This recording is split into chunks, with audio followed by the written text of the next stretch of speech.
Hello everyone. आज इस video में हम बात करेंगे रिसेंटली एक ट्वीट या न्यूज जो वायरल हो रहा था काफ़ी यूजीसी इंडिया की तरफ से, जिसमें कहा गया था कि PhD not mandatory for assistant professor post in universities. तो इस बारे में आज बात करूंगा, इस पर थोड़ा सा क्लियर करेंगे कि क्या है इसका मतलब, क्योंकि बहुत सारे लोग इसके बारे में बहुत सारी चीज़ें बता रहे हैं। तो एक बार बनता है कि इसका मतलब क्या है कि पीएचडी मैंडेटरी नहीं है यूनिवर्सिटीज़ में असिस्टेंट प्रोफेसर बनने के लिए। तो सबसे पहले हम शुरू करते हैं 2018 से, जहाँ पर आया था यूजीसी रेगुलेशन 2018, जिसके अकॉर्डिंग जो यूनिवर्सिटी एंड कॉलेजेस में, जो कि गवर्नमेंट यूनिवर्सिटीज एंड कॉलेजेस होते हैं, क्योंकि सबसे पहले हम गवर्नमेंट यूनिवर्सिटी एंड कॉलेजेस को ही कंसिडर करते हैं, उसके बाद प्राइवेट, और प्राइवेट का थोड़ा सा अलग रूल भी होता है। तो जैसे भी जो भी गवर्नमेंट और प्राइवेट यूनिवर्सिटीज़ हैं और कॉलेजेस हैं, उनमें जो सबसे पहली पोस्ट होती है टीचर की, यानी कि जिसे हम कॉलेज लेक्चरर या असिस्टेंट प्रोफेसर कहते हैं, उसका रिक्रूटमेंट कैसे होगा, क्योंकि 2018 से पहले अलग अलग रिक्रूटमेंट के रूल थे और ज़्यादातर जगह एग्ज़ाम होता था, एग्ज़ाम प्लस इंटरव्यू। एग्ज़ाम यानी स्क्रीनिंग एग्ज़ाम, जिसे हम कहते हैं असिस्टेंट प्रोफेसर स्क्रीनिंग एग्ज़ाम, और वो स्टेट टू स्टेट वेरी करता था। जहाँ पे पहले सब्जेक्टिव एग्ज़ाम होगा हर सब्जेक्ट के असिस्टेंट प्रोफेसर का, प्लस उसके बाद इंटरव्यू के बाद सिलेक्शन होता था। यानी कि इंटरव्यू मेन रहता था, जिसके बेस पे सिलेक्शन किया जाता था, और इंटरव्यू तक कैंडिडेट्स को कम करने के लिए स्क्रीनिंग की जाती है किसी एग्ज़ाम के थ्रू। तो ये 2018 से पहले भी होता था, अभी भी ये हो रहा है। लेकिन 2018 में क्या हुआ, यूजीसी रेगुलेशन 2018 आया, जहाँ पे जो स्क्रीनिंग का बेस है, यानी कि जो इंटरव्यू के लिए शॉर्ट लिस्ट करने का बेस है, उसे एपीआई बना दिया, यानी कि एकेडमिक परफॉर्मेंस इंडेक्स, जहाँ पे हमारा ग्रेजुएशन, पोस्ट ग्रेजुएशन, देन उसके बाद NET JRF, then MPhil, PhD and further जो रिसर्च पब्लिकेशन होते हैं उनके अलग से मार्क्स, और जो एक्सपीरियंस होता है टीचिंग का, असिस्टेंट प्रोफेसर का experience as a guest faculty, उसके अलग मार्क्स मिलते थे, और कुछ अवार्ड के मार्क्स, यानी कि जैसे कोई नेशनल या स्टेट अवार्ड मिला है उसके अलग से मार्क्स मिलेंगे अकॉर्डिंग टू एपीआई। यानी कि एपीआई में ये सारी चीज़ें कंसीडर की जाती हैं, और एपीआई अलग अलग बनता है। जैसे किसी का ग्रेजुएशन में कम परसेंटेज होगा तो उसका एपीआई कम बनेगा, और ज़्यादा परसेंटेज होगा तो एपीआई ज़्यादा बनेगा। सिमिलरली ये सभी के लिए लागू होता है, जैसे कि पोस्ट ग्रेजुएशन के लिए।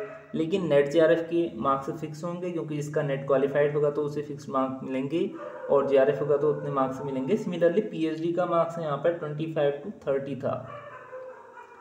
तो इस बेस पे एपीआई बन रहा था, और इसमें जो यूजीसी रेगुलेशन 2018 है, यहाँ पे यूनिवर्सिटीज़ एंड कॉलेजेस को अलग अलग किया गया था। यानी कि जो कॉलेज में रिक्रूटमेंट होगा असिस्टेंट प्रोफेसर का, उसके लिए थोड़ा सा अलग कर दिया, और यूनिवर्सिटीज़ में जो होगा उसके लिए थोड़ा सा अलग कर दिया। और मेन डिफरेंस इसमें ये था कि पीएचडी को ज़्यादा वैल्यू दी जा रही थी यूनिवर्सिटीज़ में, और थोड़ा सा उससे कम वैल्यू दी जा रही थी कॉलेजेस में। तो वहाँ पर क्या कहा गया था कि PhD mandatory for assistant professor post in universities, यानी कि यूनिवर्सिटी में कोई भी असिस्टेंट प्रोफेसर का रिक्रूटमेंट जहाँ पे होगा तो वहाँ पे सिर्फ वही बन सकता है जिसका पीएचडी कंप्लीट है।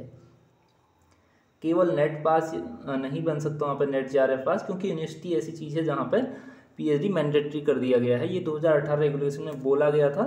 और जो अभी का न्यूज है इसमें क्या बोला गया है, पीएचडी नॉट मैंडेटरी, यानी कि उसका अपोजिट, अब पीएचडी मैंडेटरी नहीं रहा असिस्टेंट प्रोफेसर की पोस्ट के लिए यूनिवर्सिटीज़ में। तो इसका मतलब क्या होता है कि जो यूनिवर्सिटीज़ हैं वहाँ पे नेट क्वालिफाइड लोग भी एलिजिबल हैं। लेकिन इसका मतलब ये बिल्कुल भी नहीं है कि पीएचडी का इम्पोर्टेंस ख़त्म हो गया या नेट वालों को वहाँ पर चांस मिल जाएगा। हकीकत ये है कि जो एपीआई बेस्ड सिस्टम है, इसमें ये है, जब से एपीआई यहाँ पर चल रहा है, जैसे कि बहुत सारी यूनिवर्सिटीज़ में, बहुत सारे स्टेट में, जैसे हम अपने उत्तराखंड की ही बात करें तो यहाँ पे रिसेंटली सबसे पहले 2017 में लास्ट असिस्टेंट प्रोफेसर की भर्ती कंप्लीट हुई थी, जहाँ पे असिस्टेंट प्रोफेसर का एग्ज़ाम हुआ। एग्ज़ाम में वो सभी लोग बैठे जो पीएचडी कंप्लीट थे, और जिनका सेट था और जिनका नेट था, तीनों कैटेगरी के लोग बैठे, और तीनों कैटेगरी से लोग सिलेक्ट भी हुए इंटरव्यू के थ्रू।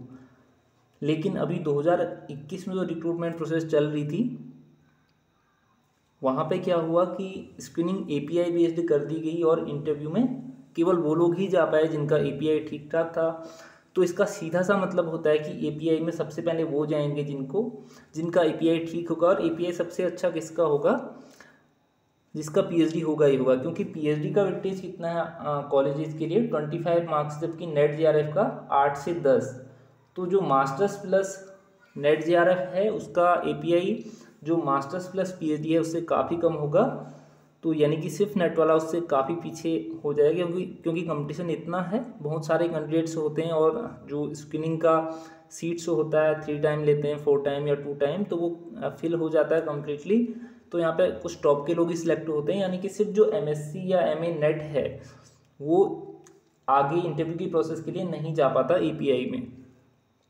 और ये सिर्फ उत्तराखंड की ही बात नहीं है, जहाँ जहाँ एपीआई हो रहा है वहाँ ऐसा हो रहा है, लेकिन बहुत सारे स्टेट्स हैं जैसे उत्तर प्रदेश है, राजस्थान है, मध्य प्रदेश है, हिमाचल है, जो अभी हाल ही में करेंटली ऐसे एक पहले सेशन में जो वहाँ पर रिक्रूटमेंट हुआ वो अभी भी एग्ज़ाम के बेस पे हुआ, यानी कि वहाँ पर जो नेट जेआरएफ वाले पास थे, सिर्फ नेट वाले थे, उन्हें भी मौका मिला, पीएचडी वालों को भी मौका मिला और सेट वालों को भी मौका मिला। यानी कि जो कैंडिडेट सब्जेक्ट में अपना अच्छा है उसे आगे इंटरव्यू में परफॉर्म करने का मौका मिला। जो सिलेक्शन हुआ वो बात की बात है कि सिलेक्शन होगा नहीं होगा, क्योंकि जो असिस्टेंट प्रोफेसर है ये ग्रुप ए की पोस्ट होती है, तो यहाँ पर इंटरव्यू तो होता ही होता है। तो आप स्क्रीनिंग चाहे एग्ज़ाम के थ्रू हो या एपीआई के थ्रू, वहाँ पे इंटरव्यू हो गए, तो इंटरव्यू का हम अभी छोड़ देते हैं। इंटरव्यू पे कैसा कोई परफॉर्म करेगा हमें अभी नहीं पता, हम सिर्फ बात करते हैं कि इंटरव्यू तक पहुँचने का प्रोसेस क्या है। तो 2 प्रोसेस हैं, एक स्क्रीनिंग है एग्ज़ाम के थ्रू, एक स्क्रीनिंग है एपीआई के थ्रू। तो अभी जो न्यूज़ चल रहा है इसमें लिखा गया है कि PhD not mandatory for assistant professor post in university. तो इससे बहुत ज़्यादा कुछ फर्क नहीं पड़ता, क्योंकि पहले क्या था, पहले इनने कहा था, पहले वाली में न्यूज़ आपको दिखाऊं तो ये 2018-19 वाली न्यूज़ है, जहाँ पे लिखा था कि पीएचडी मस्ट है असिस्टेंट प्रोफेसर की जॉब के लिए यूनिवर्सिटीज़ में। अभी क्या कहा है कि पीएचडी मैंडेटरी नहीं है, यानी कि कंपलसरी नहीं है। तो इससे कोई भी फ़र्क नहीं पड़ता, फ़र्क सिर्फ इतना पड़ता है कि अब यूनिवर्सिटी में नेट वाले भी अप्लाई कर पाएंगे, लेकिन होगा क्या, एपीआई तो वहाँ पे फिर से लगना है, यानी कि एपीआई में फिर से पीएचडी वाले ही सिलेक्टेड होंगे, तो यहाँ पर नेट वालों को फिर से चांस नहीं मिलने वाला है। तो ये जो भी है इसका मतलब थोड़ा सा लोग अलग तरीके से इसे समझ रहे हैं कि पीएचडी मैंडेटरी नहीं है, यानी कि सिर्फ नेट के बेसिस पे हम बन जाएंगे। तो ऐसा कुछ भी नहीं है, जो पहले सिचुएशन थी कुछ भी चेंज नहीं आने वाला है। बस वहाँ पे तुम्हें फ़ायदा हो जाएगा, माना अगर किसी यूनिवर्सिटी में रिक्रूटमेंट होता है असिस्टेंट प्रोफेसर का, तो वहाँ पे अगर कोई पीएचडी वाला कैंडिडेट नहीं है या जिसका एपीआई नहीं है, जिसका काफ़ी नीचे है, मतलब उससे ऊपर कोई कैंडिडेट है नहीं, उसका सिर्फ मास्टर्स प्लस नेट है, तो अगर ऊपर कोई कैंडिडेट नहीं है तो आसानी से स्क्रीन हो जाएगा। सिर्फ यही हो सकता है, जो कि पॉसिबल ही नहीं है, क्योंकि पीएचडी वाले सभी होते हैं, पीएचडी वाले ही सबसे पहले उसके लिए जाएंगे। नेट वाला तो अभी रिसेंटली उसने नेट क्वालिफाइड किया है, मास्टर्स किया है, तो वो ज़्यादा इंटरेस्टेड नहीं होगा। पीएचडी वाले तो ऑलरेडी 5 साल दे के आ रहे हैं, तो उन्हें तो जॉब पहले चाहिए। तो ऑब्वियसली किसी भी यूनिवर्सिटी में रिक्रूटमेंट होता है तो सभी नेट वाले, पीएचडी वाले और सेट वाले सभी लोग जाते हैं, नेट जेआरएफ वाले सभी। तो इससे बहुत ज़्यादा फर्क नहीं पड़ना है। जो स्टेटमेंट जो ट्वीट किया है जो यूजीसी के चेयरमैन हैं professor Jagdish Kumar, I think इनका नाम है, तो इससे बहुत ज़्यादा कुछ भी फ़र्क नहीं पड़ने वाला है। बस इतना है कि आप यूनिवर्सिटी में भी अप्लाई कर सकते हैं, लेकिन आपका सिलेक्शन का चांसेस उतने ही होंगे जितने कि आज तक थे 2018 से 22 तक, यानी कि सिर्फ मास्टर्स और नेट करके बहुत ही रेयर चांसेस होते हैं कि आप सिलेक्ट हों इंटरव्यू के लिए। फाइनल सिलेक्शन तो बाद की बात है, तो इससे कुछ भी फ़र्क नहीं पड़ना है। अगर पहले हमारा असिस्टेंट प्रोफेसर ज़रूरी था तो भी वहाँ पर नेट वाले नहीं जा पा रहे थे, क्योंकि वहाँ पर पीएचडी कंपलसरी था। अब पीएचडी कंपलसरी नहीं है तो नेट वाले जा पाएंगे, लेकिन फाइनली सिलेक्ट नहीं होंगे। तो इसका मतलब ऐसा बिल्कुल नहीं है कि अब पीएचडी हमें करना ही नहीं है, ऐसा कुछ नहीं है। पीएचडी का वैल्यू उतना ही है, एपीआई में वही काम आएगा, और सिर्फ नेट करके आप पीछे ही रह जाएंगे, एपीआई आपका अच्छा होगा नहीं। तो इसका मतलब इतना सा है, बाकी कुछ भी नहीं है। कोई जो यूजीसी रेगुलेशन 2018 है उसमें ना कोई चेंज आया है, बस इतना कर दिया है कि यूनिवर्सिटीज़ से पीएचडी के जो कंपल्सन है उसे हटा दिया गया है, यानी कि वहाँ पे और लोग जैसे कि मास्टर्स प्लस नेट जेआरएफ वाले भी अप्लाई कर सकते हैं। लेकिन स्क्रीनिंग वहाँ पे कोई एग्ज़ाम नहीं होता, सिर्फ एपीआई पीएचडी होता है। तो वहाँ पे 25 पीएचडी वालों को ज़्यादा बेनिफिट मिलेगा, क्योंकि उनके 25 से 30 मार्क्स वहाँ पे उन्हें मिलेंगे। तो वो 25 to 30 मार्क्स 100 में से एपीआई में काफ़ी ज़्यादा होते हैं। अगर आपका पीएचडी कंप्लीट ही नहीं है तो आपको तो पीछे रहना ही है। तो इतना सा था, बाकी कुछ भी नहीं है इस ट्वीट के पीछे। बहुत से लोग अलग अलग तरीके से वीडियो बना रहे हैं कि इसका पता नहीं क्या क्या है। अब पीएचडी नहीं चाहिए या नेट के बाद जॉब लग जाएगी सिर्फ यूनिवर्सिटी में आसानी से, ऐसा कुछ नहीं है। सेम सिचुएशन है पहले से, जो 2018 से 21-22 तक रही है, सेम ही सिचुएशन है, कुछ भी चेंज इससे नहीं होने वाला है।